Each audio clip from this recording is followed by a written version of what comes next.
What is up, YouTube? It's your boy Spud over here at DB's Tactical TV. Today, I felt like doing an educational video rather than just doing another video about, my guns. So I wanted to be educational. So recently, I had a friend who's getting into firearms, and he had asked, "What do I feel like is a good gun to start off with?" So that's what sparked the video. So today, I'm gonna give you a few tips on what I wish somebody would have told me when I was looking for a gun, because again, I didn't know the information. So hopefully, if you're doing research, you find this helpful. Number one, I would say the biggest important thing is when purchasing your first firearm is making sure the gun is the right fit for you in stressful situations. A lot of things that I see online now, being in different gun groups, is men always buy their women the guns that they think fit for them rather than what is actually the right weapon for the woman in particular. So ladies, if you're watching this, please do not let men pick your gun. Here's the reason why. If they pick something that's too big for your hands in a stressful situation, you're going to have a hard time grabbing it and getting into a position to defend yourself. Two, if they pick something that's too small, and man, this is you too, if you have guns, if you have a firearm, this is for you too as well. You don't want to get something too big or too small. It has to be just right. So I would say the biggest thing, go to the gun range and rent different types of guns. If you find something that you think you like in the gun store online, see if your local range have it, so that way you can test it out and get a good grip on it. For me, the first gun I purchased was the Taurus G2C, and so it's empty. But yeah, this is the first gun that I purchased, and for the price, I paid $200 for this. It's perfect, but for its hand size and gripping, once I learned the proper grip, and we'll get into that later, but once I learned the proper grip, this isn't a good, it's not a good size, but I mean, I can still handle it because now I'm at the point where I can grab pretty much any gun and grab and go.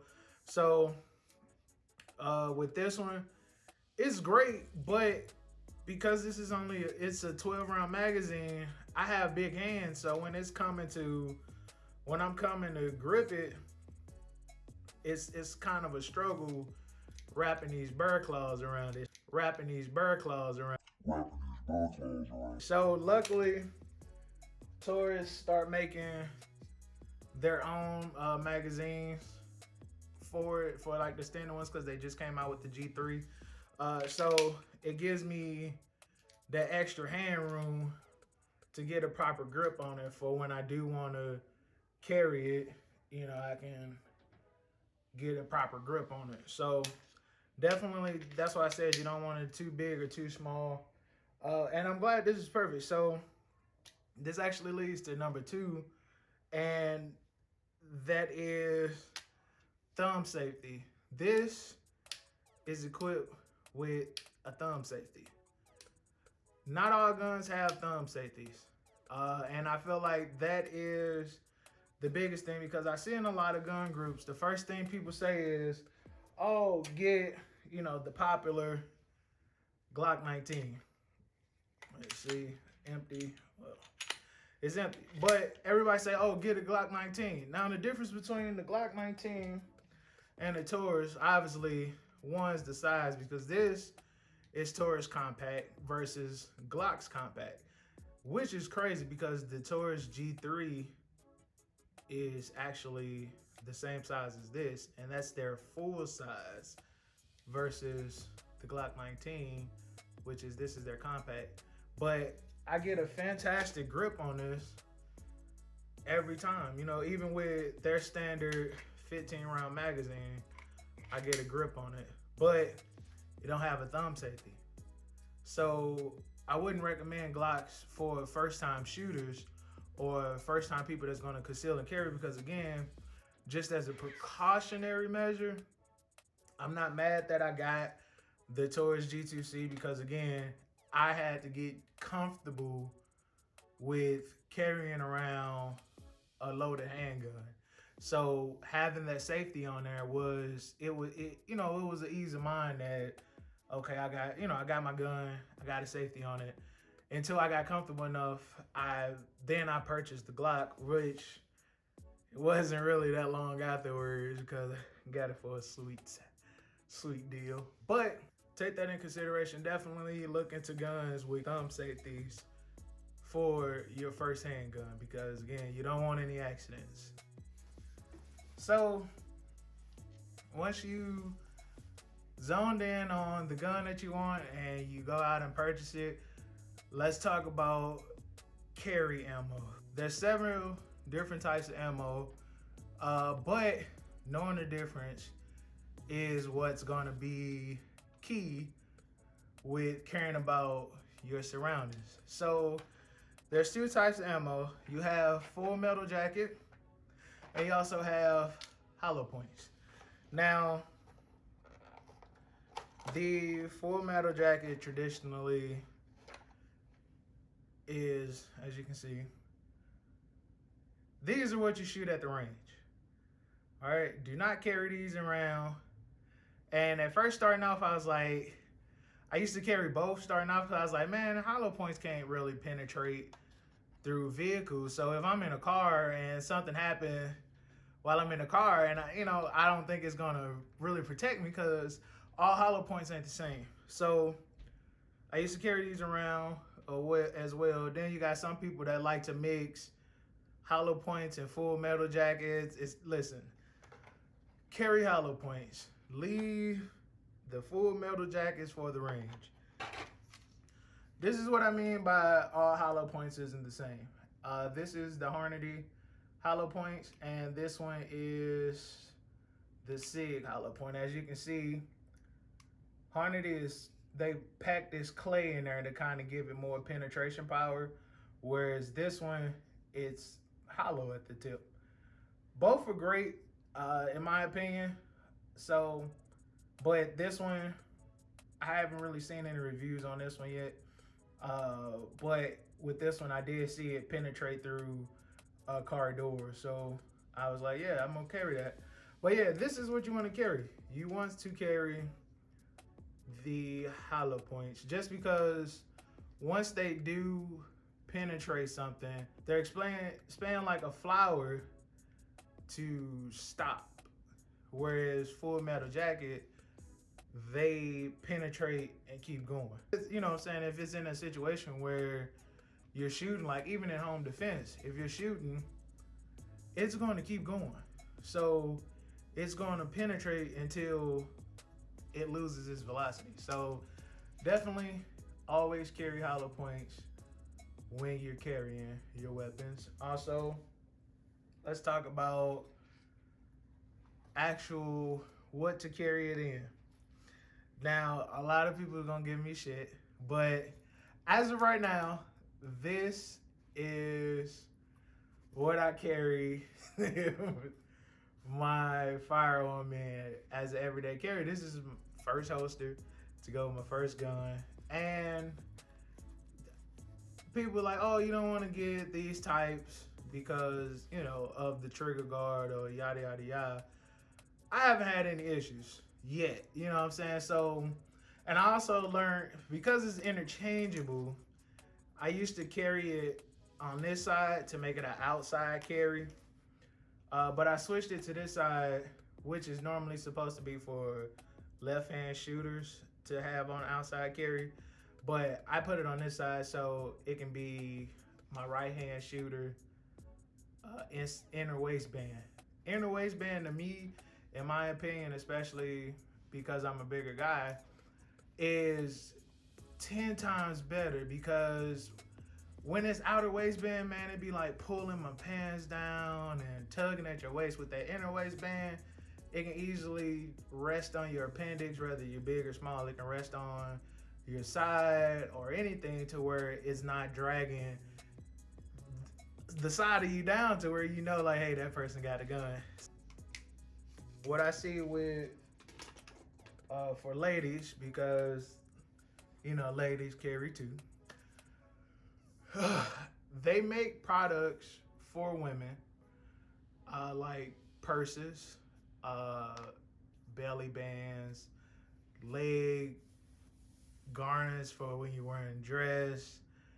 All that's fine and dandy, but in a real scenario, ladies, I recommend that you wear it on your waist. Here's why. This is my wife's purse from Browning, but you know it looks like a normal purse, but on the back side here is where the magic happens. So on the back side, you have it to where you can actually lock your gun in there. See, so okay, so it did come out. So this is what they have on the inside of it in here to strap in, so you can put your weapon in there. Which, again, if you don't want to wear the waistbands or whatever, the purses are fine, and they make more stylish purses as well. She liked it this one, but they also have like some luxury ones as well for the ladies. But in stressful situations, if you were approached by someone that was robbing you, your gun is in your purse. They're robbing you for your purse. So therefore, if they take your purse, what are you gonna do next? Your gun's in there. So not only do they have your valuables, but they have your firearm, and you don't have it.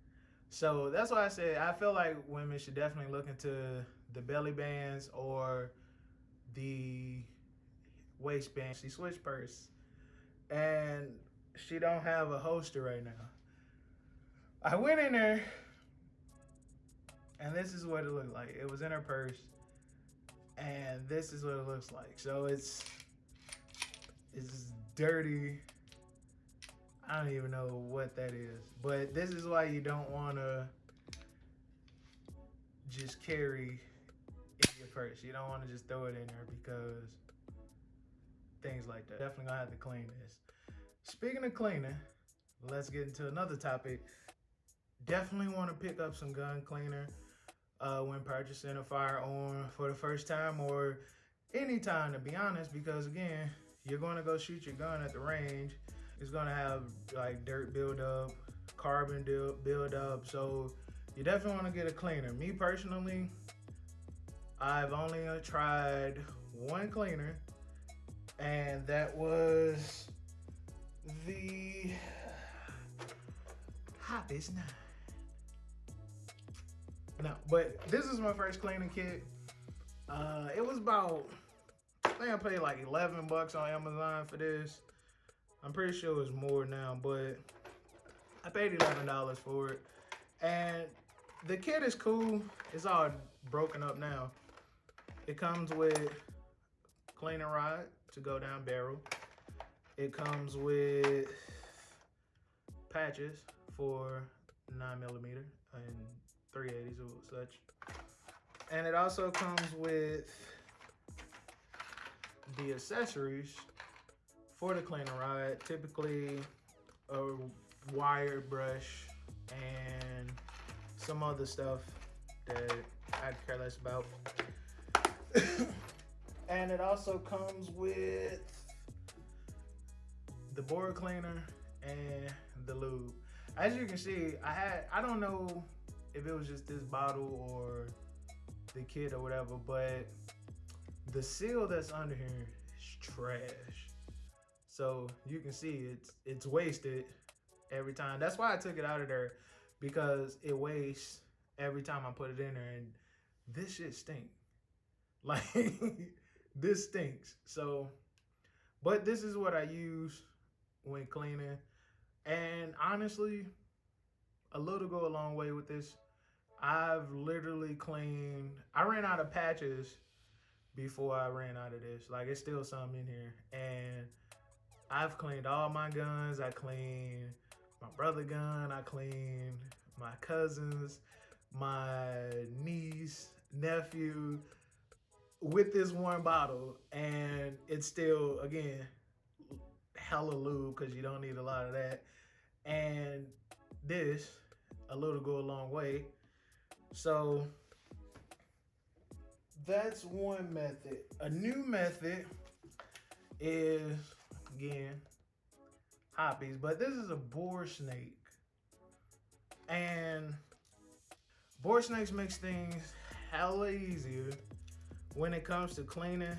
Me, I'm still, I guess it depends on what you like. Like, you don't even have to take the gun apart to clean it with the boar snake. If you're just doing like a regular cleaning, with the boar snake, if you want to get it, I recommend it. I like it. But with the boar snake, of course, you put this inside the barrel, and you want to put your gun cleaning or your boar cleaning here to take in. But then it has these wire bristles that comes in the kit separately in that kit. But these are already on the snake, so now it's like, okay, you're cleaning it, you're brushing off the carbons that's left over, and then your lube will go in this area. So it's like a one stop shop with this. I like it, but me personally, I use both. But for like the ARs, I do have a rifle one that I use for the ARs because it's a lot better to clean. It's a lot easier too, like cleaning it, making sure that you're cleaning out that board. But yeah, definitely look into the boar snake or the regular cleaning kit. And it's tons of cleaning kits out there, but I haven't had any trouble with the Hoppies 9, and it works, you know. It gets my gun clean. I'm pretty sure there's other good ones out there, but then this is things that I've picked up and learned that I didn't know when I first purchased. So now, hopefully, it can help you if you're looking to purchase, or if you have purchased, you'll know where to go from here.